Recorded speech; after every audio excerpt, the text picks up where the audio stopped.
پھر حضرت نوح علیہ السلام اور ان کی قوم کے حالات بیان ہوئے کہ نوح علیہ السلام نے جب اپنی قوم کو توحید کی دعوت دی اور انکار پر عذاب الہی سے ڈرایا تو قوم کے سرداروں نے ان سے کہا، بھلا کیا کہا؟ کہنے لگے آپ تو ہم جیسے بشر ہیں، تو ہماری طرح ہی ہیں آپ، اور آپ کے پیروکار پسماندہ یعنی غریب لوگ ہیں اور کم عقل لوگ ہیں۔ ہماری رائے میں آپ کو معاذ اللہ ہم پر کوئی فضیلت حاصل نہیں، بلکہ معاذ اللہ ثم معاذ اللہ۔ کہنے لگے آپ تو جھوٹے ہیں، اللہ کے نبی کو کہہ رہے ہیں معاذ اللہ، استغفر اللہ۔ نوح علیہ السلام نے جواب دیا کہ میں اپنے رب کی جانب سے واضح دلیل رکھتا ہوں اور اس نے مجھے رحمت سے نوازا ہے، لیکن تم میرے مقام کو سمجھنے کی صلاحیت نہیں رکھتے، تم اتنی صلاحیت رکھتے نہیں ہو۔ اور پھر ارشاد فرمایا کہ میں تم سے دعوت حق کے صلے میں کسی اجر کا طلبگار نہیں ہوں، اور نہ ہی میں اہل ایمان کو اپنے پاس سے دھتکارنے والا ہوں، اور میں نے یہ دعویٰ بھی نہیں کیا کہ میرے پاس اللہ کے خزانے ہیں، اور نہ میں از خود غیب جاننے والا ہوں، اور نہ ہی میں یہ کہتا ہوں کہ میں فرشتہ ہوں، نہ میں یہ کہتا ہوں کہ جن لوگوں کو تم اپنی نظروں میں حقیر جانتے ہو اللہ انہیں خیر سے نہیں نوازے گا۔ فرمایا یہ ٹھیک ہے کہ اللہ بشروں میں سے رسول بناتا ہے، پر جسے بناتا ہے پھر اسے بڑی شانیں عطا فرماتا ہے۔ پہلے دن سے انسان کا یہ مسئلہ ہے، پہلے دن سے انسان کا یہ مسئلہ ہے کہ وہ کہتا ہے میں انسان سے ہدایت حاصل کروں، لیکن رب نے بھی قانون بنایا ہے کہ اللہ تبارک و تعالیٰ بندے پر ہی وحی فرماتا ہے، فرشتوں اور جنوں کو اللہ نے اس منصب کے لیے منتخب نہیں فرمایا۔ قوم نوح نے کہا کہ آپ نے ہم سے بہت بحث کی معاذ اللہ، بس جس عذاب سے آپ ہمیں ڈرا رہے ہیں وہ لے آئیے۔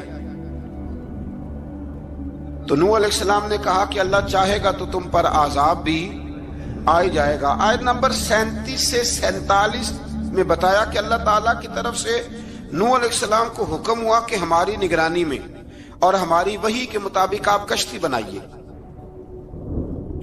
اور ظالموں کے بارے میں ہم سے کوئی بات نہ کریں۔ حضرت نوح کی خواہش تھی کہ یا اللہ انہیں بھی معاف کر دے، فرمایا یہ ظالم ہے تو میرے نبی ان کے بارے میں مجھ سے کوئی بات نہ کریں، وہ ضرور غرق ہو جائیں گے۔ پھر وہ کشتی بنانے لگے، اور جب ان کی قوم کے سردار ان کے پاس سے گزرتے تو ان کا مذاق اڑاتے، یہ آپ کیا کر رہے ہیں؟ آج بھی وزیر مشیر بڑے بڑے لوگ اللہ ماشاءاللہ دینداروں کا مذاق اڑاتے نہیں؟ اڑاتے ہیں کہ نہیں اڑاتے مذاق؟ یہ کن کا طریقہ ہے؟ یہ تو قرآن مجید کہہ رہا ہے کہ حضرت نوح کی قوم جو کافر تھی ان کا طریقہ ہے اہل ایمان کا مذاق اڑانا۔ تو وہ مذاق اڑانے لگے۔ نوح علیہ السلام نے کہا کہ وہ وقت آنے والا ہے کہ جب تمہارا مذاق اڑایا جائے گا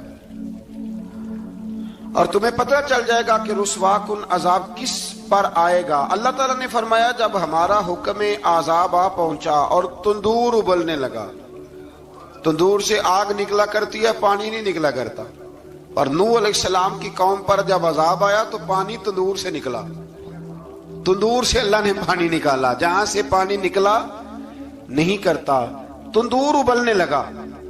اللہ اکبر۔ تو اللہ تبارک و تعالیٰ نے فرمایا تو ہم نے نوح علیہ السلام سے کہا کہ آپ خود اور اپنے گھر والوں کے ساتھ اس کشتی میں سوار ہو جائیں اور اہل ایمان کو بھی سوار کر لیں، اور ہر چیز کے جوڑے یعنی نر اور مادہ کو سوار کر لیں، اور ان کے ساتھ ایمان والے بہت کام تھے۔ حضرت نوح علیہ السلام دعائیں پڑھتے ہوئے سوار ہو گئے۔ پھر کیا ہوا؟ کشتی انہیں پہاڑوں جیسی موجوں میں لے جا رہی تھی کہ نوح علیہ السلام الگ کھڑے ہوئے اپنے بیٹے سے فرمانے لگے اے بیٹے ہمارے ساتھ کشتی میں سوار ہو جا اور کافروں کے ساتھ نہ رہو۔ اس نے یعنی نوح علیہ السلام کے بیٹے نے کہا کہ میں آپ کے ساتھ نہیں بیٹھوں گا، ابھی کوئی پہاڑ آئے گا تو میں پہاڑ کی پناہ لے لوں گا۔ اگر کسی نیک آدمی کا بیٹا کبھی غلط نکل آئے تو اس کا مطلب یہ نہیں کہ اس نے تربیت ٹھیک نہیں کی، ہاں یہ اعتراض چھوڑ دیں، اس لیے کہ نوح علیہ السلام کا بیٹا کافر ہو گیا۔ اور جب سیلاب نظر آیا تو اس سے کہا کہ آجا سوار ہو جا، تو کہنے لگا میں نہیں بیٹھوں گا، میں تو کسی پہاڑ کی پناہ لے لوں گا اور میں اس کے اندر چھپ جاؤں گا اور وہ پہاڑ مجھے پانی سے بچا لے گا۔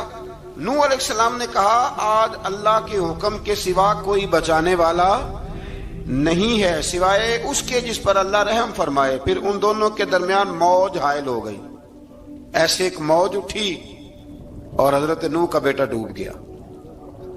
اور جب حضرت نوح کا بیٹا ڈوبا، اللہ کی طرف سے حکم ہوا اے زمین اپنا پانی نگل لے، اے آسمان تھم جا، پانی خوش ہو گیا، اللہ کا فیصلہ نافذ ہو گیا اور کشتی کوہ جودی پر ٹھہر گئی۔ نوح علیہ السلام نے اللہ سے التجا کی، کیا میرے پروردگار میرا بیٹا اور میرے اہل سے ہے اور تیرا وعدہ سچا ہے کہ تم میرے اہل کو بچا لے گا؟ اللہ نے فرمایا نوح وہ آپ کے اہل میں سے ہے ہی نہیں، وہ آپ کے اہل میں سے ہے ہی نہیں۔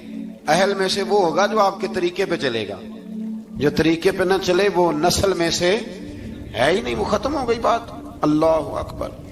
اس کے اعمال ٹھیک نہیں، جس بات کی حقیقت کا آپ کو معلوم نہ ہو اس کے بارے میں سوال نہ کریں۔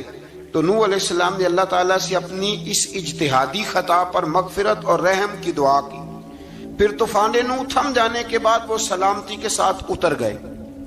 اجتہادی خطا میں نے ایک لفظ بولا ہے، یہ اجتہادی خطا کا مطلب یہ ہے کہ بعض اوقات انبیاء سے ایسی باتیں سرزد ہو جاتی ہیں کہ جو تعلیم امت کے لیے ضروری ہوتی ہیں، تاکہ لوگوں کو پتہ چل جائے کہ اللہ کی بارگاہ میں توبہ کیسے کرنی۔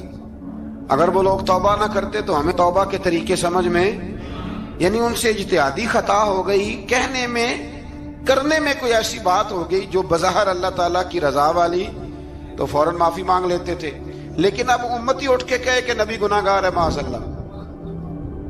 حضرت آدم نے دعا مانگی تھی نا، ربنا ظلمنا انفسنا، اے اللہ ہم نے اپنی جانوں پر ظلم کیا، انہوں نے کہا تھا۔ تو اگر کوئی بندہ حضرت آدم کو ظالم کہے گا تو کافر ہو جائے گا، تو اگر وہ کہے کہ وہ تو خود کہہ رہے ہیں، ایک بندہ اڑ جاتا ہے کہتے ہیں تو خود کہہ رہے ربنا ظلمنا، تو خدا کے بندے وہ اللہ کے نبی ہیں، وہ رب سے کہہ رہے ہیں، وہ عاجزی کے طور پر کہہ رہے ہیں۔ کچھ لوگ اڑ جاتے کہتے ہیں خود حضور نے کہا ہے جی انا بشر مثلکم، میں تمہاری طرح کا بشر ہوں، خود نبی پاک نے کہا ہے۔ عجیب بیوقوف بندے ہو، نبی کریم تو کہہ سکتے ہیں پر امتی اٹھ کے نہیں کہہ سکتا۔ اس نے تو کہنا ہے وہ حبیب اللہ ہے، اس نے تو کہنا ہے وہ قیامت میں شفاعت کرنے والے ہیں، امتی نے تو کہنا ہے وہ سارے نبیوں کے سردار ہیں، وہ امام الانبیاء ہیں۔ امتی وہ لفظ ادا کرے گا جو اس کے بنتے ہیں۔ اب کوئی بندہ اٹھ کے کہہ دے دیکھے نا، ایک بہت بڑا عالم تقریر کرتے ہوئے کہے جی میں تو ان پڑھ آدمی ہوں، تو اس کا شاگرد کہے کہ استاد جی قسم اٹھائے ہاں آپ نے تقریر میں کہا نہیں میں ان پڑھ ہوں، آپ تو ان پڑھ ہے، تو یہ بات ادب ہے کہ بے ادبی ہے؟ چلیں اس سے آگے چلتے ہیں، یہ بھی ذرا مشکل سے سمجھ میں آئے گی۔ ایک اور بات جو جلدی سمجھ میں آ جائے گی، ایم این اے جب اعلان کرتا ہے، تقریر کرتا ہے، الیکشن لڑتا ہے تو کہتا نہیں میں قوم کا خادم ہوں، کہتے ہیں نا کہ میں قوم کا خادم سے آپ کیا کچھ کراتے ہو؟ سارے کام کراتے ہیں نا۔ خادم کو بندہ یہ بھی کہہ لیتا ہے کہ جھاڑو دے دے گلی میں، کہتے ہو کہ نہیں کہتے؟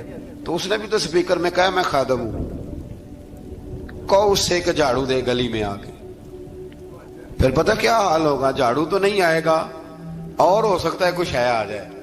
تو اس لیے اب کوئی بندہ کہ جی انہوں نے خود کہا ہے، تو ایک کچھ پوری جماعت ہے لوگوں کی جو بات کو سمجھتی نہیں، کہتے ہیں خود کہا ہے میں بشر ہوں، انہوں نے خود کہا میں غیب نہیں جانتا، انہوں نے خود کہا میرے پاس خزانہ کوئی نہیں، انہوں نے خود کہا میرے پاس کوئی شے نہیں۔ تو اس لیے آپ سمجھیں کسی کے لفظوں پر اگر آپ گرا لگا کے بیٹھیں گے تو پھر اس سے بے ادبی ہوگی۔